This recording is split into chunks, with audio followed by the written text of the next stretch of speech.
Bienvenue dans cette présentation intitulée Alima, comment fonctionne l'association?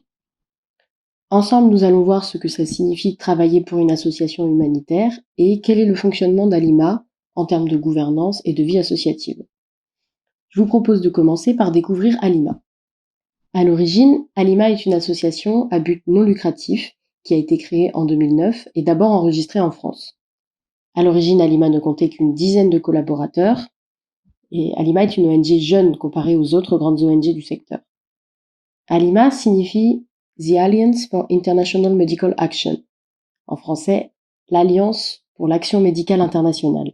L'objet initial de l'association à sa création, c'était d'améliorer l'état de santé des personnes en situation précaire, et aujourd'hui, plus de 10 ans plus tard, cette mission n'a pas changé. Les activités principales à la création étaient réparties en 3 volets. L'offre de soins aux personnes vulnérables, la recherche opérationnelle et l'appui au personnel et ONG locales. C'est ce qui correspond au triptyque soigner, innover, ensemble. Aujourd'hui, ces 3 volets sont toujours d'actualité. Alima, c'est une alliance. Donc, il y a toute une galaxie qui gravite avec Alima, notamment des ONG partenaires dans les pays d'intervention. Alima travaille en partenariat avec 5 ONG médicales nationales, AMCP au Mali, Arrêt Santé au Tchad, BFN au Niger, Keogo et SOS Médecins au Burkina Faso. Dans les pays d'intervention, Alima travaille toujours en étroite collaboration avec les ministères de la Santé et noue de bonnes relations avec les communautés locales qui sont très importantes dans la bonne réussite des projets. Alima travaille aussi avec des instituts de recherche au niveau national, régional et international. On a par exemple l'INRB au Congo, on a le programme PAXI régional qui est basé en Côte d'Ivoire et au niveau international, on a l'INSEM et le NIH. On peut d'ailleurs citer que le programme PAXI et une unité de l'INSEM se sont alliés à Alima dans une alliance qu'on appelle CORAL, qui signifie Clinical and Operational Research Alliance. Alima a des principes et des valeurs qui sont matérialisés dans une charte qui a été écrite par les membres de l'association en 2017 et votée à l'unanimité. Il y a 6 piliers dans cette charte qui sont les suivants. Premièrement, le patient d'abord. Ça signifie que toutes les activités qui sont mises en œuvre doivent être réfléchies pour le patient et que tout ce qu'on fait doit avoir un impact positif pour les patients. Révolutionner la médecine humanitaire, Alima essaye d'associer des projets de recherche opérationnelle sur la plupart de ses projets de soins et Alima partage ses avancées à la communauté médicale internationale. Ensuite, responsabilité et liberté. Les personnels d'Alima peuvent prendre des initiatives tant que celles-ci sont prises dans le meilleur intérêt des patients. Quatrièmement, améliorer la qualité de nos actions. Alima a une volonté de questionner et d'améliorer ses pratiques en permanence. Cinquièmement, faire confiance. À Alima, nous abordons les autres en confiance, que ce soit nos collègues, nos patients ou nos partenaires. Et enfin, l'intelligence collective. Nous sommes plus intelligents à plusieurs, c'est pourquoi Alima a placé le partenariat au cœur de son fonctionnement. Ces principes ont été transcrits dans un cadre stratégique. Celui-ci s'applique à la période de 2020 à 2022 et il est composé de 7 priorités qui donnent un cap et des objectifs à notre association. Ce cadre a été voté par le conseil d'administration en février 2020. Maintenant, on va s'intéresser à la gouvernance d'Alima et je vais vous présenter le schéma de la gouvernance. Comme le proclame la charte, Alima est une association qui appartient à ses membres. En 2020, les membres adhérents sont plusieurs centaines. Mais comme on ne peut gouverner une association à 500, il y a une délégation qui se met en place. Déjà, qu'est-ce qu'un membre adhérent? Toute personne qui contribue à la mission sociale d'Alima peut être membre s'il a payé sa cotisation annuelle. Pour les employés d'Alima ou des ONG partenaires, il y a une condition.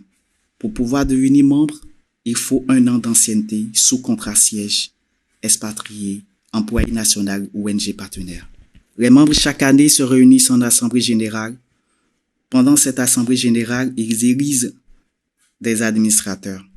Ceux-ci sont élus pour 3 ans au conseil d'administration. Et chaque année, ce conseil d'administration désigne un bureau qui sera l'interlocuteur régulier du directeur général. Tout membre du conseil qui souhaite devenir président doit au préalable en informer l'assemblée générale. Le conseil d'administration se réunit au moins 4 fois par an et le bureau au moins 1 fois par mois. Le conseil d'administration est composé de 10 à 15 personnes, dont la plupart sont des bénévoles. Comme ces membres du conseil d'administration sont bénévoles, ont un autre travail ailleurs, ils ne peuvent pas effectivement être tous les jours dans les opérations. Donc, ils délèguent une partie de leur pouvoir au directeur général et contrôlent la mise en œuvre opérationnelle de ces pouvoirs. Ce directeur général s'entoure d'un comité de direction pour ensuite coordonner le travail du siège à Dakar, à Paris et à Abuja, et soutient les missions sur le terrain dans les pays d'intervention. Ce qui est intéressant chez Arima, c'est que, au bout d'un an d'ancienneté, les salariés peuvent s'engager, devenir des membres adhérents et ils peuvent agir sur les grandes décisions stratégiques et éthiques d'Arima pour demain. On va maintenant s'intéresser aux documents qui définissent la gouvernance d'Alima. Il y en a deux, les statuts et le règlement intérieur de l'associatif Alima. Pour les statuts, il y a un certain nombre de grands principes que je voulais vous présenter. Dans les statuts, on dit que le mode opératoire d'Alima est fondé sur le partenariat, c'est vraiment quelque chose qui fait partie de l'essence d'Alima. Les statuts parlent du principe de subsidiarité, c'est-à-dire que les grandes décisions doivent être prises au plus proche du patient. À Alima, les coordinateurs projets et les chefs de mission, ce sont les personnes qui détiennent les responsabilités sur le terrain, et ces personnes peuvent déléguer une partie de leur pouvoir au personnel du siège. La culture du débat est elle aussi inscrite dans les statuts. À Alima, c'est important que les membres adhérents puissent proposer des sujets de débat qui seront abordés lors de l'Assemblée générale et qui peuvent donner lieu à des résolutions de l'Assemblée générale. Il y a aussi la transparence qui est inscrite dans les statuts, notamment par la possibilité d'assister aux réunions du conseil d'administration pour tous les membres et par le partage de tous les comptes rendus des réunions du conseil d'administration. Et dans ces comptes rendus, il y a également le partage de résumés des réunions du bureau. Il y a un principe d'impartialité du conseil d'administration qui est garanti en limitant le nombre de salariés au conseil d'administration. Pour un conseil d'administration de 15 personnes, le nombre de salariés maximum est de 3. Dans le règlement intérieur de l'association, qui régit les règles de gouvernance de l'Assemblée générale et du conseil d'administration, il y a également des grands principes. Il est indiqué que les associations partenaires sont représentées dans la vie associative et dans la gouvernance. En 2020, dans le conseil d'administration, on a des représentants des ONG partenaires du Niger, du Mali, du Tchad et du Burkina Faso. Le règlement intérieur précise comment fonctionnent tous les organes entre eux et il précise la séparation des pouvoirs. Le pouvoir de décider et d'agir, il est détenu par les membres d'Arima. Certains pouvoirs de l'Assemblée générale sont délégués au conseil d'administration. Le conseil d'administration a désigné un bureau, mais ce bureau n'a pas de pouvoir propre. C'est vraiment le conseil d'administration au complet qui doit prendre des décisions en groupe.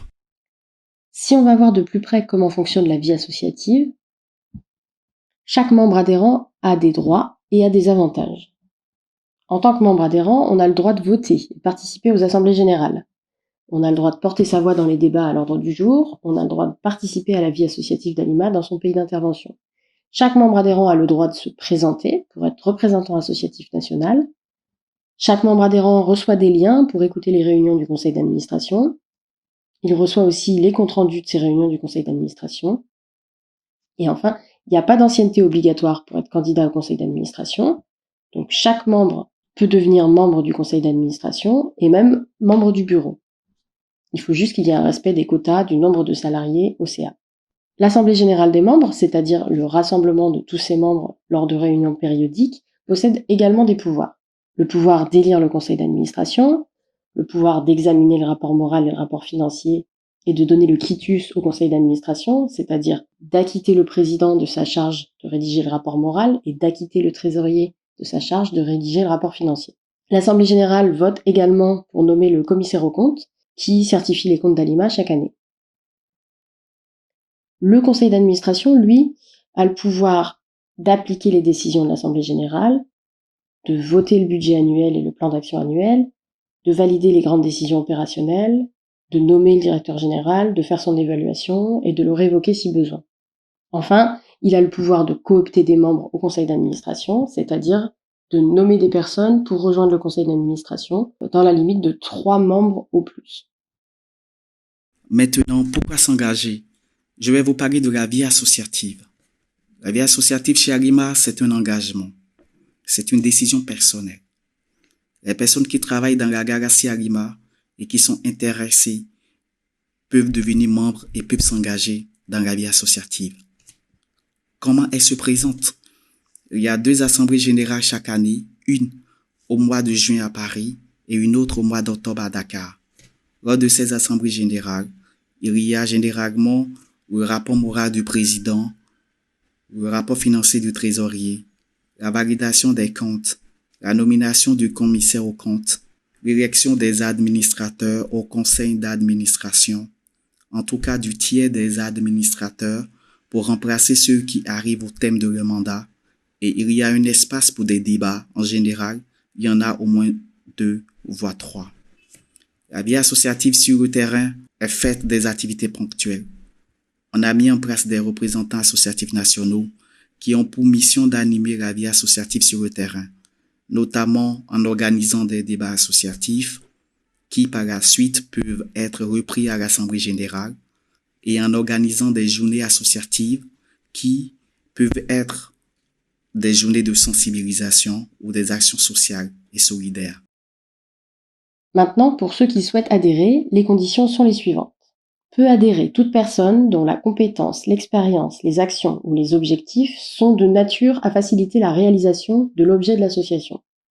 Une fois que vous faites votre première demande d'adhésion, elle sera transmise au bureau du conseil d'administration qui va l'étudier et c'est le conseil d'administration qui va statuer pour savoir si la candidature est acceptée ou refusée. En conclusion, les points à retenir sont les suivants. La vie associative est essentielle au développement d'Arima. La vie associative, c'est un engagement de tous. On invite et on encourage tout le monde à participer. La culture du débat est omniprésente chez Arima et elle est très importante. Ce sont les membres d'Arima qui font d'elle une association de proximité, agile et en évolution permanente. L'ambition d'Arima est de rester une association à visage humain. Si vous voulez en savoir plus, on vous propose de consulter les actualités de l'association et les comptes rendus des réunions du conseil d'administration sur l'intranet de l'association, dont l'adresse s'affiche à l'écran. Et pour consulter la charte, les statuts ou les règlements intérieurs, ces documents sont également disponibles sur l'intranet de l'association. Si vous avez une question, vous pouvez contacter le chargé de la vie associative à l'adresse asso@alima.ngo. Merci beaucoup et bienvenue dans la famille Alima.